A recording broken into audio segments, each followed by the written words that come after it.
Good afternoon, everyone. Hello and welcome to this Game Republic funding special. Hope you're all well, doing okay. We have three funders today, UK Games Fund, Creative England and Department for International Trade. It's kind of a theme of getting money out of the government day, really, all public funding, which is great. And it means obviously more opportunities for you to access funding, investment, mentoring and all sorts of stuff. So that's great. If you've got any questions for today, just pop them into the Q&A bit at the bottom and I'll come to them after every speaker. We're also recording today as well, so you can rewatch if there's any particular slides or anything that you need to catch up on again. First up we have Mike Enoch from UK Games Fund. Mike spoke at a Game Republic event in Sheffield back in January, actually. It was one of the last kind of proper sort of live events that we did. Feels like a lifetime ago, back in January, but Mike is back today, just going to give a quick update on UK Games Fund and what they're up to. So I'll shut up for the time being and I'll hand over to Mike. So over to you, Mike. Cool, okay, thanks. Yeah, so I'll share my screen, get some slides up. So back in January, I was down with you guys down there, and I did a presentation on kind of how to apply to us because we just opened a round back then. So if you weren't there, I'm Mike Enoch from UK Games Fund. I'm head of account management, which is kind of a fancy title, but really kind of my day-to-day is really just kind of operating the applications process and kind of working on kind of looking after the companies that we funded, because my background is in games development, specifically console games, stuff like that. So I used to work on. So UK Games Fund itself is kind of set up in 2015. It's funded by UK government, but it's actually it's not a government body. We're kind of a separate community interest company that's sort of focused on UK early stage games development community. And yeah, we were founded by a team that previously ran there's a prototype fund that was part of Abertay University for a little while. We kind of previously ran that as well, so we've kind of got a background in doing this kind of funding stuff. And as I mentioned, we've got some sort of games experience in the team as well. We're actually quite a small team. There's only sort of about 6 of us. So that picture in the background is me and my colleagues. We've also got two directors that aren't in that picture, but that's sort of the two major kind of programs we run is UK Games Fund and Transfuser. The company itself is called UK Games Talent and Finance. So just to sort of clarify on those sort of different names, basically. I should give a disclaimer at the start of this, which is that we're not kind of announcing any new funding rounds or anything like that. So sorry to disappoint on that. And yes, really, I'm going to kind of skip through some of these slides a little bit to sort of provide more time for Q&A, basically. So something else I kind of wanted to talk about really was just sort of since we were set up in 2015, we've kind of run 6 funding rounds, roughly one every year. And we've also been running sort of the Transfuser program alongside that since 2016. And really we've tried to kind of iteratively develop the process that we've gone through. So we kind of had to run quite a quick round in the first one, so it was more established companies. We sort of broadened that support out. We've looked at various other things and trying to help out kind of smaller teams and earlier stage teams, stuff like that. So I'll talk a bit more about that kind of stuff. But that's on the screen right there. It's just a rough kind of summary of the different years. Round 6 is this year's one, and that's been sort of impacted by the virus a bit, which I'll talk a bit more about in a second as well. So the key learnings we've had over the last 5 years in terms of the kind of iterative development that I was talking about in terms of our application processes and stuff like that. Really what we found is that kind of having more contact with funded companies is really important. Generally by us having more information, we actually make better decisions. So we started trying to sort of hand out a smaller amount of money up front, work with people, and then sort of let them pitch to us later on for a full grant at that point. So we've kind of switched styles slightly. So we do, we've done sort of split grants and stuff like that. And really what we found as well is that a lot of teams are really creative and technically capable, and they're really good at making the game, but there's a lot of small teams that are kind of less sort of up to speed on pitching the game or business development skills and pitching the game, getting funding, all that kind of stuff. So one of the things we've been looking at is sort of trying to help strengthen that kind of area as well. And generally by doing all these, by making these changes and iteratively improving and widening out the offering, really that's sort of helped us to sort of diversify the portfolio in terms of just, the teams, who's in the teams, the types of games we're supporting, what stage they're at, all that kind of stuff. Really, we tend to focus on early stage development still, but we've done quite a range of stuff. So in terms of where we're at the moment, pandemic it's kind of impacted everyone. It's been quite a big one this year. Essentially, we sort of decided we were kind of partway through the application process when the pandemic hit and lockdown happened. We quite quickly realized that the circumstances had changed significantly, and we couldn't really run things as normal, and we had to kind of reevaluate things a little bit. So we kind of went back to the companies and sort of, we had did some thinking internally, went back to the companies, let them know we wanted to sort of change direction a little bit, and then we sort of did an interview round and caught up with them all and found out kind of what had changed for them, what the impacts of the virus were. Everyone's working from home suddenly. There's things like childcare, stuff like that. So there's kind of a bunch of immediate problems that kind of we felt we could help with by bringing the money forward. So for round 6, we kind of took all the money we would normally be sort of getting the teams to pitch for later in the year. We kind of brought that forward, and we've actually handed out grants of larger sizes, and we've done it earlier in the year to sort of try and support a broader range of teams and help them through this kind of pandemic gap sort of thing. So I think that's worked out quite well, but it's been quite a hectic year for us because it means we've kind of wholesale changed the process again and tried to sort of speed things up. And we've really broadened out the support as well. We're funding a lot more companies at this stage than we previously would have been. So that's the kind of the key thing that would change with the pandemic. Obviously, we're hoping to go back to normal in the future. So all the kind of following slides is really more geared towards kind of how we would like to run things as opposed to how we have run things this year because of the pandemic. So as I mentioned, sort of 2 programs we do. The main 2 is Transfuser and the UK Games Fund. Transfuser is kind of our graduate program, so it's really targeting recent graduates, or we've also kind of expanded it to some students as well. So it's kind of if they're in their final year and that kind of thing. So it's kind of a program. It's basically a summer development program. It's a sort of development competition. So we give the teams a 5K award. We get them to do some development during the summer. They're supported by regional hubs. So the other thing about us is we're UK wide. We operate all the way across the UK. We're kind of working with regional centres like universities and stuff like that to support the teams as they're doing this stuff. So they kind of get some development going during the summer. They get a bunch of webcasts, community access, stuff like that. And then normally we would take them to a trade show at the end of it so they can kind of show off the prototypes they've built, potentially try to take that forwards. One thing we've kind of changed slightly with that is previously it was entirely enterprise based. It was all about getting them to set up companies. This year we've actually broadened this out again because of the virus. So we've started looking at kind of portfolio development as well. So if someone's looking for a career in games, they can kind of develop their portfolio through the spit it out, Mike.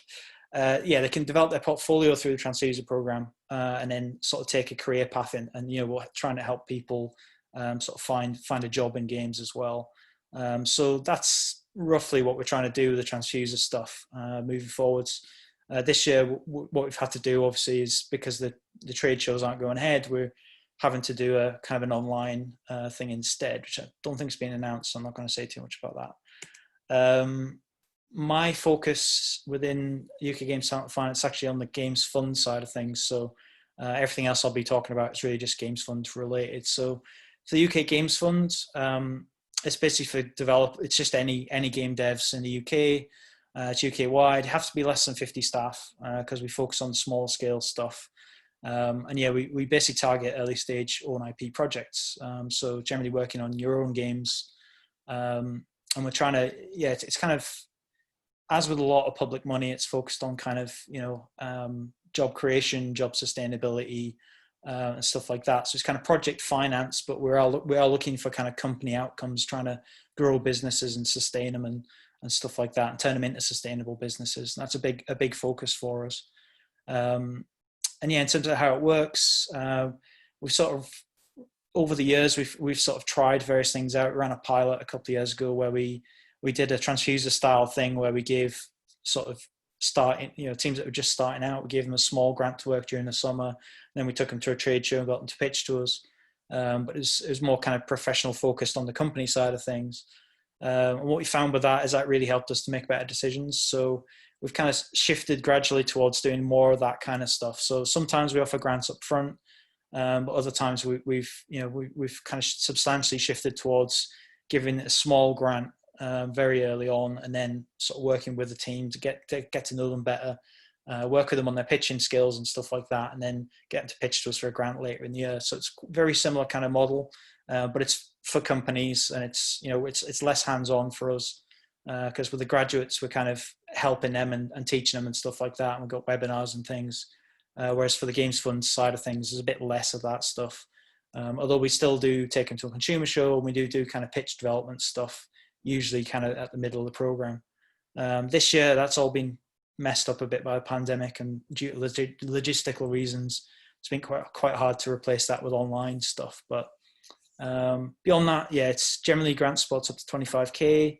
It is a grant; it's not repayable. There's no equity or IP. We're generally not looking for match funding at this stage because we fund really early stage stuff. By the time you've launched your game onto the market, it needs to have matched the grant in some form, but it's very unlikely that you wouldn't do that basically with a commercial product. So yeah, so that's the Games Fund side of it. As far as applying for us, as I said, yeah, we're still sort of playing out this year's grant funding, so we don't have any announcements for 2021 yet. So unfortunately, I can't announce today that we're opening a round or anything like that. Our funding is tied to financial years, so yeah, the next funding round would be next year, essentially. I can't announce anything about that, so I'm going to focus more on general application sort of advice and stuff like that in my next couple of slides. As I mentioned, we typically announce late in the year, sort of December or January. As far as the process goes, we usually do application support workshops. It's really worth doing those. That's not just for us, that's for anyone really. Like if you're applying to, I don't know, like Innovate UK or Creative England or any of those things, or the Creative Europe one was particularly interesting. I sat in on one of those one year. It's really worth doing application support workshops because they kind of tell you exactly what it is that they want to see for a successful application. And sometimes that, they'll even explain what the scoring criteria are and what you need to say to get certain scores and stuff like that. So I definitely recommend people do application support workshops. It's very, very worthwhile. We've also started doing things like having a Discord community. We usually open that up alongside of a funding round. So we can kind of help people live and help them with applications and explain things, stuff like that.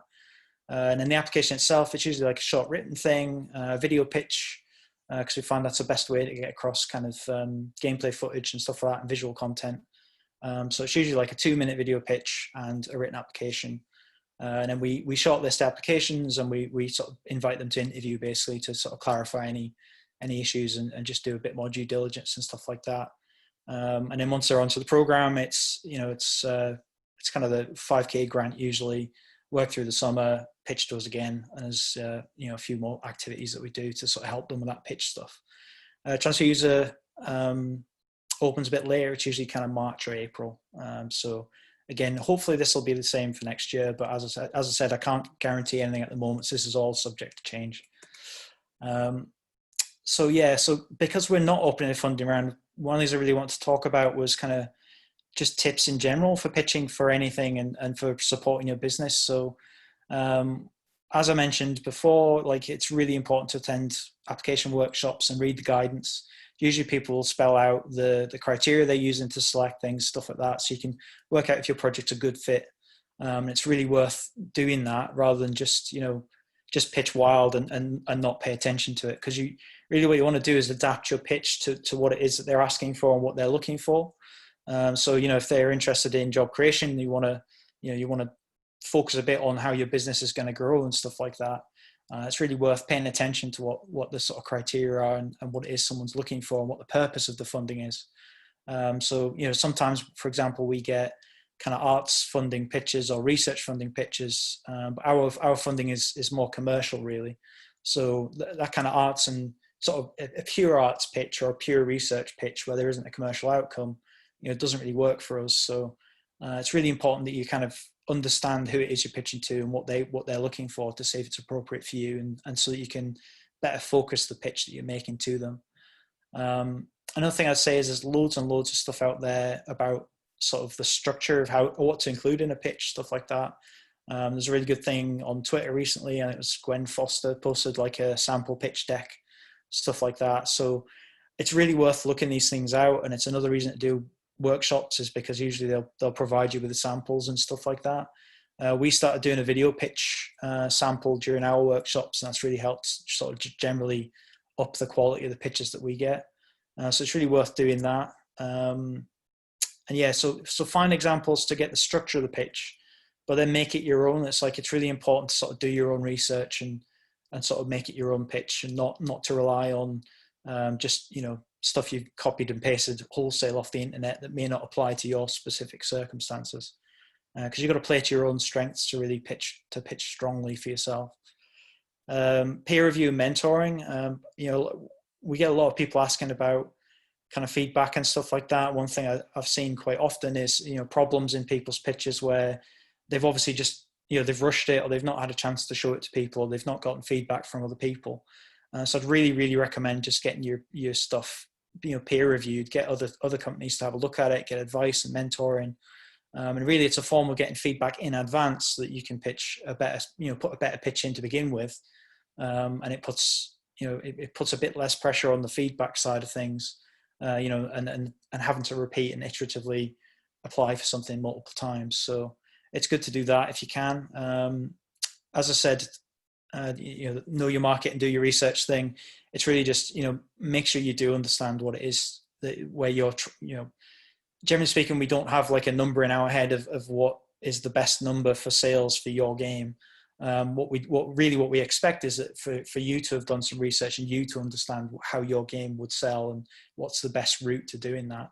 So it's really worth thinking that stuff through, doing the research and spending some time on it, outside of the actual development of the game, obviously. And then, just kind of leading on from that, just thinking about the business side of things as well. If you're pitching to us or someone like us, then, we're interested in you forming a sustainable business. So, we started to ask questions about, what your plans are for the future of the business and how you're going to get there, and what step are you on this plan? What are the sort of major steps to you becoming a sustainable business? So think about the business, not just the game. That should be an ongoing thing that you're always doing as part of your sort of strategy for getting funding and stuff like that. Beyond that, we've had people apply to us multiple times and only get through after a couple of times. So generally, we've got more good applications than we have funding. So applying again is actually worthwhile doing. I'd also say apply for a lot of things. Like, don't just apply for one thing and pin all your hopes on that. It's really worth applying for all the stuff you can and find out about it, because raising funding for your game is it's a full-time job that someone should be trying to do. Ideally, obviously it's usually split between different people early on in a business, but it's worth apply again and apply for as many things as you can from different sources, because you need a small number of those coming together could make the difference for your business. So I'll try to get through the rest of this. I think I'm pretty much out of time. So in terms of like key challenges we've seen companies face like after they've had our funding, it's usually kind of identifying the next step in terms of where they're going to get the next bit of funding from, or where are they going to find a publisher, stuff like that. And usually it's business development skills is the real challenge with that. And the biggest problem really, it's kind of the mind the gap thing. It's all about keeping going. Like, while you're trying to land that deal and move everything forwards, there's usually a bit of a funding gap after our funding's run out before you kind of get someone else's funding. So kind of planning for that and making sure that you've got something to tide you over is generally a good idea. And then generally, just once you get your game to market, the biggest problem these days is really just getting noticed, because there's so many games out there, and especially on digital platforms, there's so many releases these days. Discoverability is key, and you really need to sort of maximize that, basically. So I'll skip over the next two slides. So really, it's just like positive outcomes that we've seen from the companies we've helped. But I'll skip over that stuff because I think I'm out of time. I'll just go to questions. So if you do have any questions, happy to take them, and we'll go from there. Great stuff. Thank you very much, Mike. Thank you. Sorry for we had to sort of rush through the last little bit, but I just want to make sure when we get to our other speakers today. But thank you for that update. That's really, really good. While if anybody has any questions, by the way, just pop them into the Q&A about the UK Games Fund. So I don't know. Obviously, you do a great job with the UK Games Fund. Did you see the news recently about in Germany where they're offering like 50% funding for a lot of games over there? And I just wondered if there are any. Obviously, you can't discuss specifics, but would there be room for another fund that would be sort of more than just sort of startups and student, that would be for actually funding games at £300,000-400,000 like they're doing in Germany now? I mean, I can't really speak for the sort of policy side of it. It's definitely something we've looked at. It's something we're thinking about, and there's other people thinking about it, definitely. I wouldn't really want to reveal our thoughts too much on that, but yeah, I mean, we've looked at things, and there's various people talking about things like co-investment funds and stuff like that, where you could make it more cost effective by doing a kind of public-private partnership type approach to that sort of stuff. Might be a better way to do it. Yeah, I mean, we're not. Well, I mean, specifically, I'm not involved in that. I'm more involved in the application side to us for what we're actually doing right now. But yeah, one of our founders, Paul, is very much thinking about the sort of the bigger picture stuff and the policy stuff, and discussing that with the government and our funders. So yeah, I mean, it's something we've thought about, we've looked at. We know there's a gap there. There is some stuff like this sort of tax effective schemes like the SEIS and EIS stuff, which kind of has helped in some cases, although like for SEIS, I think it's usually about 120k. And there's also de minimis state aid issues with that, because that counts as de minimis state aid, same as ours, so it can wipe out your limit. EIS is different. It tends to be higher amounts that you can raise, so you probably could do that sort of thing, but it's less tax efficient, so there's less of those schemes being run by people. But yeah, it's probably the limit of what I can say on it, because it's not really my specialist topic, unfortunately.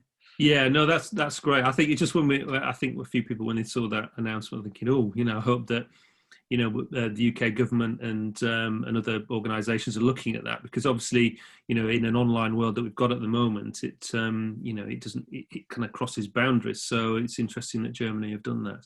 There's trade bodies that definitely talk about it as well. So I think it's something we're aware of, definitely. Yeah, good. That's good to hear. How many of the sort of games companies that you fund go on to get more funding, and how important is it to get UK Games Fund funding to get that extra investment? I mean, off the top of my head, I couldn't give you a number. It's actually we've done really well with this fund compared to the previous one. I think the industry has changed. Like back then, when we first set up the original, the old prototype fund, there's a massive sea change in things. So, the thing you just described with Germany, it's like Canada was doing that at the time, and a lot of the big companies in the UK were kind of collapsing and shifting around. So we were kind of an economic intervention to try and help out some of these sort of fragmented companies to set up new ones at the time. But I think at the time it was kind of everyone was scrabbling around trying to work out how to do it, and the ecosystem was a bit different. And we went through a lot of rapid technological change. So we had like Facebook and mobile games that were like paid and then freemium and stuff like that. And over like a 4-year period, we went through 4 or 5 major technological changes and market changes. So we found that the failure rate back then was relatively high. And a lot of people struggled, although, I mean, they still managed to get on in the industry, but in terms of actual companies moving forwards, they struggled a bit. Whereas I think with the UK Games Fund in the last sort of 5 years, we've noticed that that kind of the smaller part of the market and the indie side of things has really sort of matured, and there's a lot more viable businesses there, and we've had quite a lot of companies have succeeded quite well. We've had a number of them get publishing deals. We've had funding things. I mean, I don't really want to run through kind of case studies. I'm not sure what I'm really approved to talk about, but yeah, I mean, we have had some sort of private equity investment stuff going on as well with some of the companies. Had some acquisitions where bigger companies had sort of bought out some of the ones we've funded as well. There's been a lot of publishing deals. A lot of games have gotten to market. Some of those are like 7-figure deals, stuff like that. So yeah, I mean, we have seen a lot of successes, and I think the kind of the types of success, because obviously we are interested in that growth and sustainability, but we do look at success in a bunch of different ways. So there's smaller scale stuff we've seen as well, where, you know, there's a few companies we've worked with that have kind of set up local communities and stuff like that, and they're supporting other devs, and they've got, like, you know, they're starting to create like development hubs and shared working spaces and stuff like that. So there's a whole bunch of stuff that's kind of good stuff that's come out of it. Some of it is that kind of big business stuff, but we do look at other factors as well, in terms of just, you know, if it's small sustainable business is still a sustainable business. Obviously we love to see the big ones. We did have, I mean, there's a couple of companies we originally funded with the old fund that went from sort of 3 to 5 people, and now they're in the hundreds of people. One of them in particular comes to mind, has started like publishing other people's games. So, I mean, we've had some quite good successes like that. And we found that one of the good things about taking people to trade shows, actually, like EGX, we took people to EGX last year. We had quite a big presence. We had big banners, stuff like that. And we found that it's kind of the intangible benefits of it. Like, you know, a lot of people just look at the headline thing of, oh, I'll get a stand space and I'll be able to show people the game. But there's a lot of intangible benefits in terms of like going to the investment summit, stuff like that, and just meeting publishers and devs on the stand. Quite often that leads to activity as well. So, you know, we had one, we had a guy last year that had kind of run through the program, and it was looking like we were going to fund him, and we did actually fund him. But yeah, he had sort of 2 publishing offers, I think it was, by the end of EGX. So it was that kind of weird thing where I think just being there and being part of it does help. And I think we've kind of built our own credibility up, I think, within the industry. So we have found that publishers and funders are starting to come to us to ask how they can kind of get involved as well. So that's been quite useful. During the summer, we usually run a pitch practice sort of session. So we do like, it's like speed dating, basically. Everyone gets a table.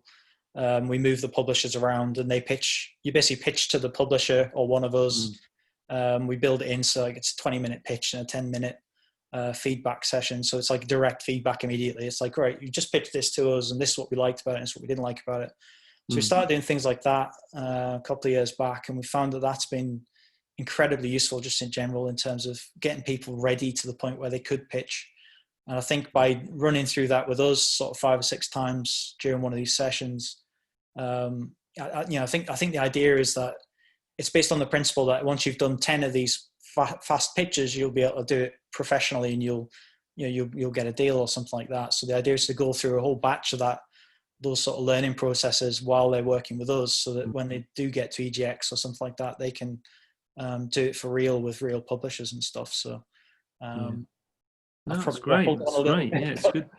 No, it's good to hear about all the the pitching help. And I was going to mention, actually, it's the investment summit next week, and there's a story going up soon, I think, on gi.biz from Jason Della Rocca, who's from Execution Labs, quite a well-known figure, and he's put together a little 20-minute presentation all about how to pitch, because he sees a lot of pitches. So he's kind of put together the perfect pitch document, which I think could be really useful for people. So look out for that. I think it's going to be this week on gamesindustry.biz. But thanks very much, Mike. That's great. If we get any more questions, obviously I'll ask at the end of the talks and things. But thanks very much for presenting today. And keep us posted when obviously you hear about any funding news, and I'll make sure I get it out to our members. Yeah, it'll be towards the end of the year. I think. Good stuff. Brilliant. Well, thanks for that. Right. Okay. Next up, we have Dan Wood. So welcome, Dan. Hello, Jamie. Hello, everyone. Shall I go straight into what I've my little? Yeah. Why not? Yeah. Let's crack on. And so Dan is he's got his Creative England hat on today. I have. Bear with me for a sec. I do a bit of screen sharing. Can you all see that? So Yes. I can see it. Yeah. All good. Good. Yeah. So hello, everyone. Yeah. So Jamie says some of you may know me from my Yuki hat on. So I'm still with Yuki, but I'm also speaking today, I guess, with my Creative England hat on, where I'm Games Associates.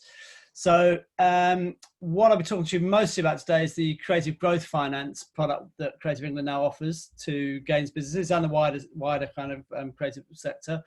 But I also want to talk to you about some of the other business support that Creative England offers to make sure you're all aware of it. So, so creative growth finance. So what is it? Starting with the basics. So basically what it is, it's a £24 million fund offering loans of between 100 and 500,000 to games businesses looking to grow. So it's just out front, whereas the Games Fund is for earlier stage businesses. This is not for early stage startups. This is for businesses who've got a big track record behind them. They've got a kind of solid revenue and business model in place, but they need a cash injection to grow their business. It's a partnership between Creative England and Triados Bank, a trusted investment partner in this space.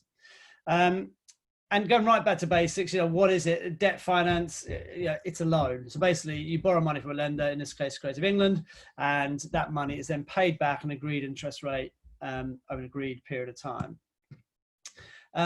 What kind of games businesses are good for? So it's interesting, when we've been going out and sort of touting the debt fund, as it were, it doesn't seem to be top of the list. There's not many people consider debt in the games industry, and there's a sort of reluctance to there's a bit of unsurety about it. But actually, it could be quite a good fit. It's a good thing to have in the mix when you're thinking about the overall journey of your business and so on, and where that fits in. So for example, it's really good for an established business to provide a boost to capital where you don't have to give away a share of your company or control of the business, which you might have to consider with equity, or share your revenue. Obviously, if you're working with a publisher, that's pretty high at the list on any publishing agreement. So if you wanted a kind of no strings attached model that allows you just to have cash, obviously you have to pay it back, but cash into your business, then debt can be a good option. And from our point of view, as a lender, we have no interest in taking money from people who can't pay it back. It has to work for the business and and us. But if you're a games business already making money, you've already got a successfully going to market or a proven business model, it can be a good fit. Just to give you a bit more of a sort of picture of the profile of business we're working with. So one of the most recent deals with Future Lab. So I don't know whether you will know Future Lab, but they're I guess a medium-sized indie studio with like 15 people, scaling up and down depending on projects to a certain degree. Studio down in Brighton who's got a good mix of their own IP and work for hire. And we funded them to provide the cash boost that they needed to get a new product underway. So just to give you a bit more of a sense of the kind of business we're looking to work with and are working with. Yes, it's the debt marketplace is fairly crowded, and it's especially now during COVID times. I think what's different about Creative Growth Fund. Well, we do understand how games business work. We're sympathetic to the way that not just all creative businesses, but games business in particular work, and we exist to help creative businesses succeed. So that our primary, while it's a commercial deal, our primary ambition in this is to help games businesses to succeed, not to take people's houses and so on. This is about helping businesses succeed. With the partnership with Triados, we're a trusted, incredible source of finance, a very strong track record. So obviously with Triados and the Creative England finance team, we've got really good track record of working with the businesses that we invest in through their earlier equity funding rounds, their smaller green shoots rounds and so on. But they've picked some really good businesses and worked closely with them to help get the best out of the business as well. Back to what I said earlier, responsible lender, fair, honest, transparent fee structure, and there's nothing murky, or not that there is in other loans, but we're completely transparent about everything we do and any questions we can answer. We're offered at market competitive rates. yeah, I think if you look at some of the government offerings at the moment, they're offering really low loans by circumstance demanding through COVID. That they run out. I think the deadline for that is the 30th of September, so they're definitely worth a look for business if you're not really looking. But in terms of kind of the open competitive commercial market, we reckon we offer market competitive rates and fair, honest, and flexible repayment terms and security arrangements. And there's a fast turnaround. We know that business, especially now these days, businesses need money fast. And there's also initial capital repayment holiday of up to 6 months. So you don't have to pay anything back for 6 months if you are scaling up during that time. So the basic numbers. So we offer loans between £100,000 to £500,000. I mentioned flexible repayment periods. That's monthly, quarterly, annually. Whatever works best for you, and that can be spread over 4 years, so a good wide spread of repayments. And our interest rates range from 7.5% to 15%, depending on the risk profile of business. You might be surprised to know that they're pretty just around the average is around the middle of that, maybe just below that as well, below the average. Sorry, I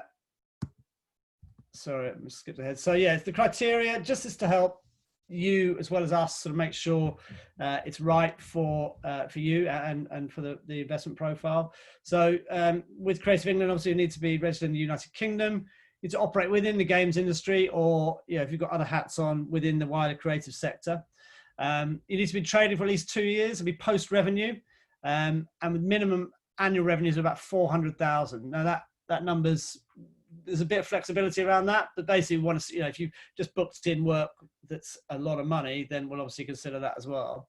You had to have at least 2 years accounts filed at Companies House. Again, it's just to get that profile of business who this isn't a startup, it's established businesses who are doing already need that money to grow. And you must have at least one profitable trading year in the past 3 years. Now, all that, there is a little bit of flexibility around the edges, but that can just sort of benchmark for what we're sort of looking at for it. And what do I need to do to apply? Well, like the Games Fund and everything else, you need to fill in a form, which isn't too onerous, but we'll also want to see a good case for investment, why you need the money, what you want to spend it on, and how you're going to do that successfully. And then accompanying that, we want to see a business plan. So, what your ambition is for the overall company. This isn't just like give some cash and make some money and then that's it. It's like, where's this landing in the whole kind of big scheme of your ambition? Once the sort of evidence of a solid business model and projections for growth. So, the numbers and the methodology and the numbers to how you make money is to be sort of solid. And we'd like to see, as with any investors, like to see the usual management accounts. In terms of applying, I'd say, with all this, there's lots of examples of the investment team at Creative England talking people through the process. So if you were interested, don't just throw yourself straight into a form. Get in touch with me after this, go to the website, contact the investment team through that route, and we can talk through it and see how it fits. There's definitely if there's a potential for a deal to be done, we definitely want to try and help people get all the way through the process. It's in our best interest and their best interest to do so. So it's not don't fill in the form and just throw yourself into that deep end. Just give us a call and we can talk through it as well. Make sure it is the right match. So that's the debt fund. I'll take questions on that in a minute. I'll just cover a few other things that Creative England do. As I say, that's for established businesses. There's other stuff we have that's either live now or imminent, or some deadlines just passed. So one of those New Ideas Fund is for any businesses of any size, but really benefits early stage businesses. This is for grants up to 25 grand for business support development of innovative ideas, have the potential to impact your entrepreneurial journey and grow your business. What this isn't is funding for content. You can't say, I've had an original idea to make a game, I want money to make that game. But you could say, I've had a brilliant idea to improve my development process through some back-end work, or I've done an amazing add-on for Unreal, and it's going to be save me and everyone else in the games industry loads of time and money. So it's that kind of stuff. It's ideas that support your business rather than actually let you make content. It sounds a little bit limited, but there are lots of businesses making the most of it. And creative businesses, as you all appreciate, come up with ideas that aren't just around the games, around the outside of it. It's well worth a look if you've come up with something that you think you could really do with having in your business, but you haven't got the time or money to actually implement it. So it's worth looking at that. This is a sneak preview, especially for businesses in the Yorkshire area. We're launching tomorrow a business support program specifically for early stage games businesses in Yorkshire and Wakefield and the surrounding Yorkshire area. So it's a partnership between Creative England, UK and Team 17, funded by Wakefield Local Authority. And it's going to be a cohort of, we want 10 businesses signed up who get really good quality expert advice through a series of workshops, anything from optimizing your production processes and your development processes, and to learning how to work best with a publisher, culminating in a chance to pitch to a publisher as well. So applications for that will open tomorrow. If you're interested in applying for that, it is for earlier stage businesses, but if you're interested, or if you know anyone else be interested, please do make them aware of that. The game scale up, this is a good example of the stuff we want to do more at Creative England, which is getting more game specific content. So the deadline for this was on Friday. If you were interested and you could get an application done in the next couple of hours by tomorrow morning, then we can still probably consider it. But this is a business support scheme for businesses at a more advanced level, not early stage startups, but it would take them through the stages they need to consider to how they get their business to the next level. So it's anything from strategy and planning. How do you go about strategizing? How do you make difficult decisions? To funding and finance. So what do your numbers need to say to look like a good foundation for you? What is a seed A round? How do I go about that? Is equity right for me? Is publishing right for me? There'll be one on talent and teams. So how to recognize the gaps in your own skills and your team's skills, and when to hire, when not to hire, how to make the right culture. And there's another section on how to get whether it's a game or business to market, whether it's B2B, B2C, what the best routes are of partnering or reaching that market you need to get to. And all the way through, there'll be kind of games experts delivering the content. So deadline has finished, but as I say, if you were interested and you wanted to apply and you haven't already, you get something in today and or tomorrow morning, and you can. It is possible to do it in a few hours because someone did it over the weekend. I know we've had a few in. So so if you don't do it this time, we will be running it again, but it runs over 6 months, so it won't be for another 6-9 months or so. Business Planning Support Fund, again, really useful. This is $5,000 to pay for someone to help you do some business planning. So I'm sure as you all know, it's familiar from games businesses. Their hands are so full, just getting their business running, they don't really have the resource or headspace to think about strategy and so on. So this pays for someone to come and help you with that, £5,000 towards that. The final thing is the Evolve program. This is kind of a step up above the game scale up. This is for general screen businesses and helping them, if they already know how to scale, what their offer is to investors, how to reach those investors. This isn't small project funding. This is for VC equity funding mostly. But how do you reach those people? How do you pitch to them? And how do you get the best return for your money out of those conversations? So that's it. That was a quick run through of everything else that Creative England does. Great stuff. Thank you, Dan. Some brilliant stuff in there. It's great that we can talk about the advance stuff that's happening in Wakefield. So that's the announcements tomorrow, is it? It is, yeah. And it should be, again, we want all these programs. I think Creative England in the past has run lots of great programs, and a lot of the government programs are great when it comes to business support. But there aren't many that are dedicated to the game sector. So we've been really clear that these need to be designed for and run by the game sector for the game sector. So it gives hopefully the people attending them one-to-one hands-on experience with experts to further their businesses. Yeah, good stuff. And the things like the business planning support fund, it's a very quick win, isn't it? It's like $5,000 towards somebody coming in and helping you, because often that kind of stuff, especially for startups, is quite difficult because you're not really, you're probably thrown in the deep end with sorting out your company. So that's just immediately some money to help with that. Yeah, and the businesses that have applied for it, again, it's just the very act of having that money. $5,000, doesn't go that far ultimately, but just having that money and going through it gives you the headspace to go, what is my strategy? And just having that ability to then, rather than just ask that question, someone to help tease it out, and it has been beneficial. We're also linking that funding into the programs we run, so that if you do get on one of the cohorts, then hopefully you'll have a better idea about what your strategy will be, and then you can unlock that funding to do something about it. So we're trying to integrate and join all these things together a bit as well. Yeah, good stuff. Thanks, Dan. If anybody's got any questions and they want to ask before we finish the session, then please do pop them in the Q&A bit. But if you could just jump out of there, Dan, yep. And then we're going to go straight over to Gill Greaves from DIT. And Gill, you're just going to talk briefly about an up-and-coming funding opportunity for games companies. That's correct, yeah. Hi everybody, I'm Gill Greaves from the Department for International Trade. So my purpose is to help people export and to gain wealth from overseas, really. So that the funding, which is due to be launched about the end of the year, end of November, December time, is the DIT International Fund.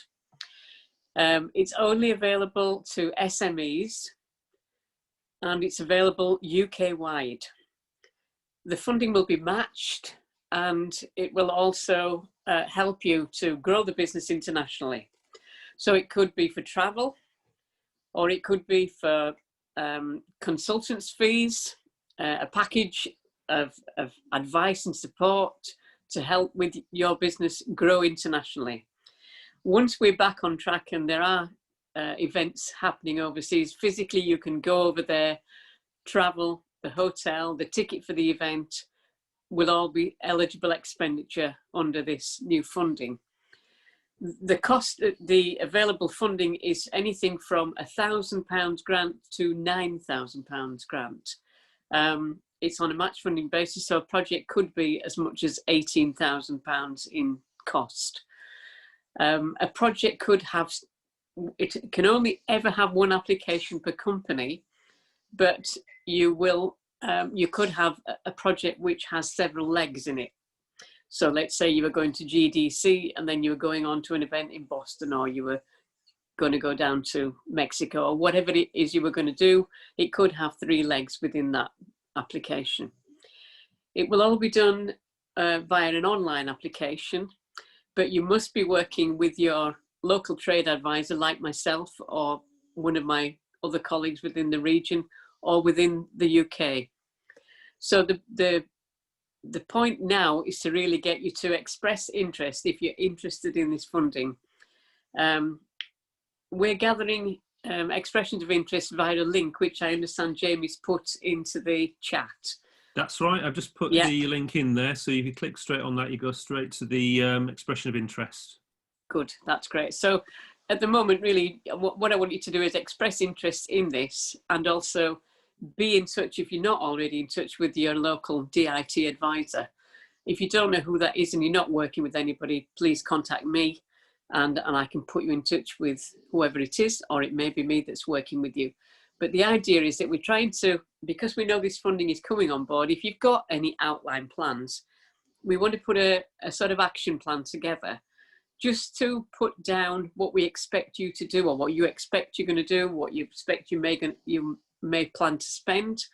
And then once the project is launched, we can apply online, and it sort of sets the ball rolling without having to start thinking, now what it is we want to do. Let's try and have a plan in advance. So I'm asking for people to get in touch and we can put those plans together.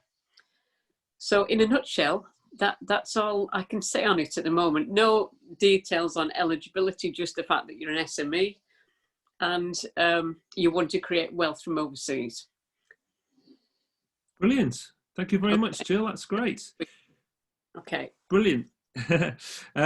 Thank you very much for that. That's fantastic. I think we're sort of out of time now. I was going to ask a few more questions, but I think we're sort of running out of time. So I think I'm going to end it there. But if anybody watching would like to contact either Gill, Dan, or Mike, then please do.